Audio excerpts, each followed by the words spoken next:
Okay, so I know I said I was going to clean up that skin, but I got sidetracked.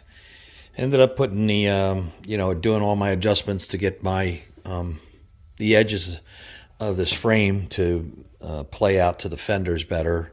So I had a lot of tweaking to do on them. I had to cut and free some things up. Towards the back, from here on out, I actually had to cut the fenders a little bit at the top because this thing was already set as far as the hinge point was concerned, and the fenders on both sides were just a little too high, about not even an eighth of an inch, but it mattered because there was no way to remedy it. At any rate, I've added these final cross pieces over here to keep this hood spread so that we get an even gap as much as I can control it on either side over here. So that pretty much completes this inner frame. I was going to put something across here, but supercharger's right here. I think what I'll end up doing is I'll put an aluminum piece over top of once I put the batting in to the hood, the heat fiberglass that goes in for the heat. I'll put something over there just as a retainer, either one or two straps to go across it. I don't want to put a permanent piece in there and have to go cutting it out. But anyway, so I've just trimmed up the front edge over here, and I've got to bend that up a half of an inch over here. But right now, what I'm also working on is building this hood scoop assembly, the sheet metal surround that the hood scoop grill is going to pop into. I'm just doing that now, and that'll attach itself. Actually, it'll be welded to the hood skin itself. So I'm playing around with that because it's something that, looking at it, it's got a lot of odd shapes that have to be reconciled, and I just want to deal with it at this point, and then we'll go on from here. All right, this is just the area I was talking about. I had to rework this area and get this down a little lower so that it flushed out with the hood surface. I also had to reshape this area here and clearance this a little bit more because once I cut this and pushed this down, we had no clearance with the sub-cowl over here. So, yeah, just a lot of little dickering like that back and forth, but that's what I've been up to. Anyway. So I made this once out of paper, this oil card, and so the main thing that's difficult with this is keeping the symmetry going, especially since you've got curves and everything, and keeping it relatable as you're shaping it to this piece. It's actually got to clip into it right here. So this is a pretty simple operation as far as shaping it. I've got this bar that's just clamped into the clamp, and I just got to keep beating it over that edge, getting the round shape into it, using a dead blow hammer. Anybody doesn't know what a dead blow hammer, it's a pretty unique item, but don't hit your thumb with it. It's a nice soft plastic hammer, but inside there's shot, and basically it's in a little canister, and as you hit something, as you strike it, all of the mass inside moves, so it doesn't bounce when you hit it, unlike a regular hammer. So I came across using these when I was building greenhouses in the 80s for putting aluminum caps on the ends. They're a really good striking force. There's a lot of power behind it, but at the same time, it's a plastic hammer, so you don't have to worry about denting everything up while you're doing it. So anyway, I thought I'd show you that. It's coming along. Okay, so we're about 90% there. This was a real tricky thing to have to do because it's got to grab the lip on the back side. In addition, it has to roll around and come up and blend into this piece over here that basically, this is the top of the hood here, the top of the power bulge, and that also clips into there's a little set of teeth on this piece here that grab into that. And then these are the clips that release the whole thing, hopefully, when it's done. You can see how this had to be worked up, around, and over because there's a rim on the back side of this thing. I still have a little bit of work to get that to close up a little bit. You see a little gap there, and same over here. Just got to do a little tippy tap with the hammer, and then start trying to fit it in where it goes on the hood skin. At any rate, that's where we're at with that. Okay, with it shaped up and laying on here like I like it, I went ahead and marked out the circumference over here. Now what I'm going to do is I'm going to cut it out, but I'm going to cut it out on the inside of this line a little bit. That way I can fit it in from the top side, and this taper should basically help it nest a little bit closer to the sheet metal on all sides. Anyway, that's what I'm up to now. Okay, so this is what this is looking like, just spotted in. Like I said, I pushed it up from the bottom side so that I could take advantage of the fact that this is sloped to get a nice tight fit on both sides. And it's also still screwed down to the jig here so that it doesn't change its shape while I'm doing this fit up over here. But now that it's tacked up there, I'm going to go ahead and turn it over, and I'm going to weld it from the top side. That way when I grind it off, it'll be like one piece right there. Anyway, moving on. Okay, I told you about these paint removal discs, and they work pretty good. But anybody who's ever done any media blasting knows that's a pretty slow process too. It doesn't all just come off like instantaneously. You've got a very slow back and forth to get everything cleaned up. I just wanted to show you in real time. The one thing I learned is to put it on an electric drill, because you put it on a anything that's run pneumatically through your compressor, you pretty much have smoke coming off your compressor by the end of whatever you're doing, because this takes quite a while to do.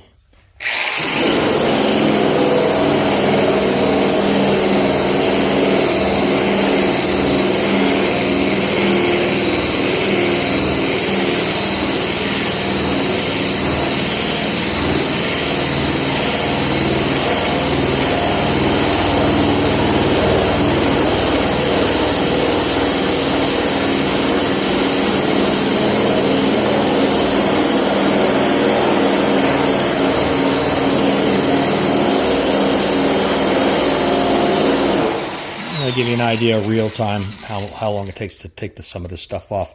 Now, of course, the really super rusty spots, it's going to take a little longer, and these do wear down after a while, so they'll probably get to be about this big by the time I'm done, and it'll be very ineffective at that point. So you got to keep changing them out. It'll take quite a few discs to do the whole thing, but like I said, if you ever had to pay for media blasting, that's expensive too. All right, so I'm in the process now. I trimmed off this 71 hood, which doesn't meet the profile of the front of the nose, where the nose comes into what would be a Gen 2 Charger's front hood edge. So now I've got it matched to that. Trimmed it off, added a 1/2 inch, and then trimmed it off, I should say. I marked it off based on this frame. And then just took a set of these modified dikes, which I've shown you before, probably, if you've looked at all my videos. At any rate, if you haven't, and basically these have been sharpened up on one side, and then this stop welded on this side over here, so that all I have to do is bump it into the sheet metal edge and then kind of tweak it up. And it takes a little bit of patience to go along the whole edge before you get it 90 degrees, and then using a hammer and dolly to smarten up the edge. And in this case, I needed it to lean back a little bit. So, you don't really need a lot of money to make the tools that you need sometimes to do some of these jobs. This is a pretty handy piece. All this is a piece of flat stock, 1/2 inch, a piece of solid rod on here. I believe it's 5/8. And on one end, I've just got it kind of rounded over a little bit. And the other side's a little flattish. By the time I've got a tight radius, just put this in the vise all the way down so it's hitting the bottom, and then I just use this as an anvil to do that job. On the other side, I've just got a little back angle cut on it, and what that did for me was I was able to put this in on an angle and have a nice sharp edge to hammer against all the way down to create a nice crisp edge on the front of the hood. Anyway, you know, I just pretty much make up stuff as I go if, you know, I don't have the fancier stuff. All right, I was going to, with these two pieces clamped together, flip it over so I could finish welding up this hood scoop, but it's officially become too heavy and too bulky for me to flip over safely. So I put my little hood gadget together here, which uses a just a regular engine hoist, and got this piece slid into here. This is adjustable here. These arms are extendable, and it's not unique. I've seen some things like this recently. I came up with this about 3 years ago, and it works pretty good for me.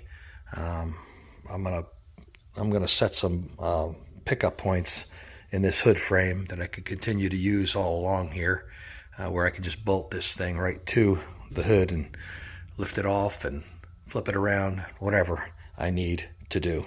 Anyway, that's what I'm up to now.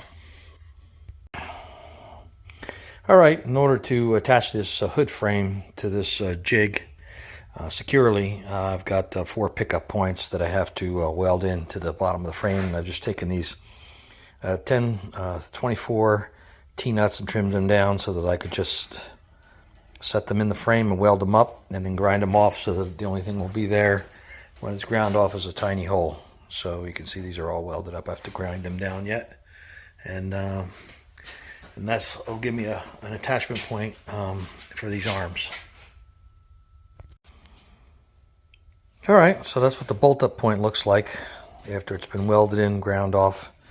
And so that gives me 4 attachment points that I can use till I'm done with this hood to put it on and off the car without risking dropping it and damaging other things. So anyway, that's where I'm at. Okay, so I've got this scoop surround welded in now, welded up solid, and you can see the advantage of this, having this jig, because I can rotate it any way I want to. So with it vertical here right now, it was easy to work both the front and the back of this hood, actually the top and the bottom of the hood, but in this case front and back, to control everything I was doing, because I could you know, just walk around to one side and take a look at it, as opposed to trying to climb underneath of it or to get the bottom side. At any rate, that's where I'm at right now. Okay, so this is the forward-facing grill that goes into this hole here. And as you can see on the top, there's these little teeth that retain it to this upper rim here. So basically, the idea here is to try and start by getting the top in first, and push that all the way up as far as you can. And then those tabs right there pop in, and that's what's gonna hold it in. Hopefully everything will be fine. Anyways, that's it.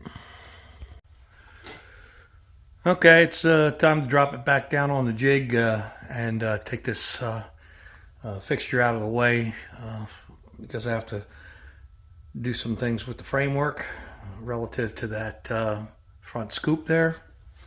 So I'll just let it back down and go around and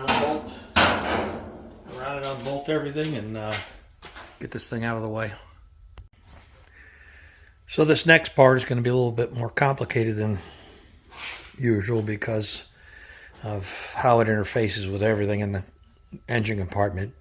The first thing I have to do is create a surround that will fit over this plastic piece that will stay permanently with this framework here. And after I do that, that'll give me a start point, because I have to build a ductwork that goes around and feeds. This is the opposite way if you're looking at the car. It's actually this side of the car, or excuse me, it's actually, flip this over, it'd be closest to me where the cold air intake is. So you see I've already got a little bit of area that's cleared out over there. That's for other items that are in the way. I think the cold air box is more over in this general vicinity over here. So I have to basically make a duct that clears everything in the engine bay, turns the corner, and goes over there. And when you close the hood, it'll close down on top of that cold air intake.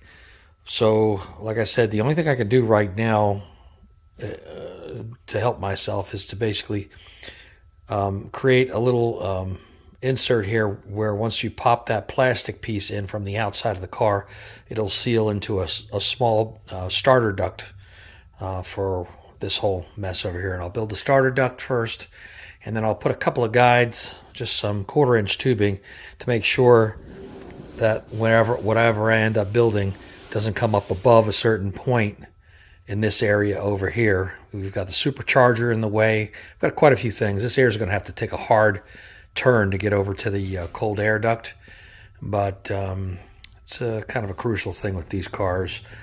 This won't be as efficient as an actual Challenger hood, because Challenger hoods are about 2 inches higher than this off of the cold air box, so everything is, you know, ducted into a pretty thick, heavy hood, and it goes more directly to the cold air induction. But it's you don't want warm engine air going into the cold air box that you know, harms performance. So we'll do what we can with the limited space that we have. Okay, so this is the beginning of the duct work that's going to be leading into the cold air intake. As you can see, I started out with a piece of aluminum, and I put some foam, like weather stripping, in there just to see what we were up against as far as, you know, how much would be needed to seal off this to this duct. So that told me I needed about 3/16 of an inch around the this plastic duct over here in order to allow for that foam. So this piece can be slid in, and it'll go right into this opening here and be sealed around the perimeter. So anyway, so now what I've got to do is I've got to pick this frame back up and put it over into the onto the car again, and see what all has to be done here. Who knows? Might have to cut out all of these members over here to get the to get what I need to going over here. At any rate, that's where I'm up to. That's what I'm up to right now. All right, before you can connect the dots, you got to have a start and a finish point. Start point obviously is the that scoops around up there in the hood, and then the finish point is the cold air intake here. So what I'm doing is I'm basically creating. Initially, this came with a tall flange and an accordion rubber that basically sponged up against the bottom of the interior panel on the hood on the Hellcat. Obviously, you know, we had a stack of almost 3 inches higher than this, so we don't have that at all here. We've got to minimize everything. So what I'm doing right now is I'm creating a rim that I can attach to this box, and so that I can put a compressible rubber bead on there, either on the hood or on this surface. It doesn't really matter. But what that'll do is when the hood closes, it'll compress the rubber bead between the ductwork that I eventually build on the hood side down to this box, a stationary box. It's coming with a couple of challenges. First, I had to pull out the air cleaner, and the other thing is I don't have the opportunity to do that on this side, so I'll have to sneak a rim, jump from the outside here to the inside over here, because in order to take this out, you have to take this water container out first. So if I was to go ahead and run this rim around here, there would be no taking this tank out, so both of these items would be trapped. So that's what I'm up to. All right, so this is the perimeter band that I have assembled now. So there's a nice solid land to put. I have this rubber beading here that's just a D shape, double sticks down, and I'll put this around hopefully to the perimeter here. I've got to drop the hood though first to see what kind of blockage I have over on this tight area over here. see if this is appropriate, and we'll move on from there. Anyway, that's what that's looking like. So I'm up to building the counter flange now. I've added this rubber bead here that'll be compressed. So I need to put a counter flange that'll go in there and press up against that's attached to the hood liner. And so I first made a pattern of this opening right here, and then I went ahead and reduced it by a heavy 1/8 of an inch over here, so that I make sure that this piece actually falls into that, because it's not going to seal side to side, it's going to seal top to bottom. So I should be able to move this in a little bit in order to clear the rim. But because it's going to be about 5/8 of an inch wide, stretching this material out to make these corners, these tight inside corners, is not an option. It would just crack the metal by the time you spread it that far, if you could get it to spread that far. At any rate, this is just another way to do a corner. Basically, I took material out of this piece here for the what would be this part of the circumference of the turn, and then cut that section out, and I rolled this over here on this little pin here, and now I've got this clamped into place, this little patch piece, and I'll weld this up and grind that off. Anyway, I thought I'd show you that little method of attacking things. If you don't have a shrink or stretcher, you know, sometimes you just got to make it out of 2 pieces. Okay, so this is what it looks like after it's been welded up and ground off and fit to the pattern here. I just got to proceed around the entire thing, and go on from there. Okay, so that's the counter ring that I've put in here that fits loosely into this, which will eventually be attached up to the hood. So you can see how much slop I've got in it side to side and front to back, so that I can get it in there centered up, and hopefully there won't be any interference issues with this when the hood closes. But this ring has this flange that I probably could have got away with a flat flange, but I wanted to make sure that the flange was strong and that it maintained a positive seal on this airbox over here. So that's just enough to, it's about 5/8 by 5/8, and that's just enough with the using 045 steel that it should hold its shape vertically. At any rate, it introduces the idea of interference, but at the same time, like I said, it'll maintain its shape. If this was a piece of flat sheet metal here, you could see where it might buckle, even if it was 045. That will be the basically the introduction to the duct work that has to come in and join up with this upper scoop inlet. And I'll get to work on that now. Okay, so to make things easier, the first thing I had to do is take this oval shape and create a flat, squared off floor here, which, so I've made this piece out of 45 thousandths steel, and I've just got it tacked here because I'm, pulling this blanket back and forth is a real hassle.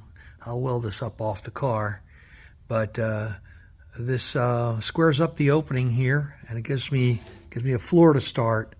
I'm creating the panel that'll come over and transition up into this area over here.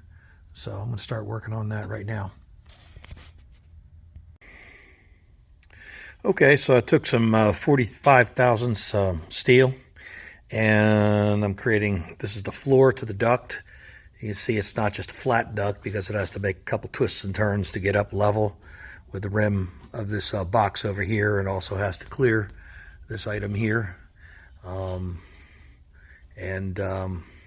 believe we're pretty clear of everything else. I got to double check everything. I just make sure I got enough space over here for everything sticking up. And so you see this, I turned up this edge 1/2 an inch to make sure that I could control the shape of it. Well, it's not just a piece of flat metal, which might flop down and flop up.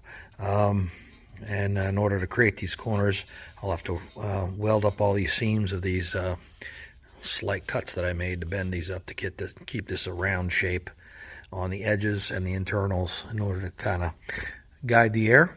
And so moving on from here. Okay, so I've taken a little bit of 035 steel and I've created this little top to enclose this housing here with the air filter in it. And now the tricky part comes in getting a couple tacks on here to connect this rim to this box without burning up my little rubber seal that I used in there for a spacer. Once that's done, I'll be able to run a couple of stobs down to this to stabilize this as far as its location, to make sure that we're clear of the skin here, plenty of room with the skin that's eventually going to be on the top of the hood. And once that's attached and stabilized, then I'll be able to raise the hood a little bit off of my rubber seal and weld this up properly. And then once it's stabilized really well, I'll be able to install this piece, and I'll be able to pull this welding blanket over and protect everything while I go about this. Everything has to be, carefully done up here, unless you're gonna take everything out of the engine compartment, and I can't see doing it with something that's jam-packed like this. You got to know where everything's going to end up, because even a little bit of interference is going to be a problem. So that's what I'm up to now. Basically, all I did was I oversized this about 3/4 of an inch from this pattern that I had for this piece here, and then used the shrinker to shrink this down on these areas here. And then I kind of put this in the vise and kind of hand folded it over and kind of hammered it down until I came up with this shape here, this little hat. All right, so this gives you a sense of how the airflow is going to be conducted through here, and then hopefully cut down and then into the down into the cold air box over there where the air filter is. So I've got this all tacked up over here, as that's as much welding on the car as I'm comfortable with over here in the engine bay without any other protections besides that welding blanket. So I'm going to take this frame back off and set it back in the skin to see what kind of clearances I have for the top of this duct. I have to make a back wall and then a top piece to finish it out, and then I have to weld the whole mess up. At any rate, I've got to pick it back up and get it off the car. Okay, so I've gone and welded this top piece all the way around the perimeter and here to seal it up, and created another little adjoining wall here to finish out this wall here. All of this in anticipation of putting it down upside down to find out what the shape is going to be for the rest of this duct for the top of it. Anyway, this has all been welded solid here on the intake side and across the front over here.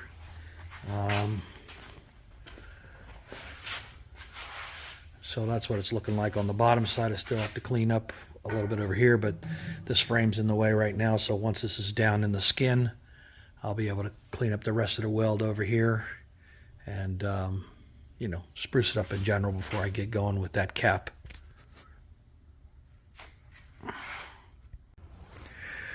Okay, as in the past, the first thing I did after I got this located in place and clamped down where it's going to be is I went ahead and I developed a paper pattern of what the sides of the box are going to have to look like in order to enclose the area. The only part I haven't done yet is this one little area right in here. But so bottom line is what I'm doing here is I'm going to create the sides first. The whole box itself, you see this blue line, will be about 1/2 of an inch up from the surface of this hood skin, and that'll allow me to use this box here to trap the front edge of this material here, which is a 1/2 inch fiberglass material with a hard covering on it for underneath the hood for sound and heat attenuation. So I'm going to have to go around and create all these rims to hold it down in all these sections, but that's after I deal with this. and so I'm going to leave it about a half of an inch up from the skin, or down from the skin, whichever way you want to look at it, because it's upside down right now. So I'm going to transfer this to metal and move on.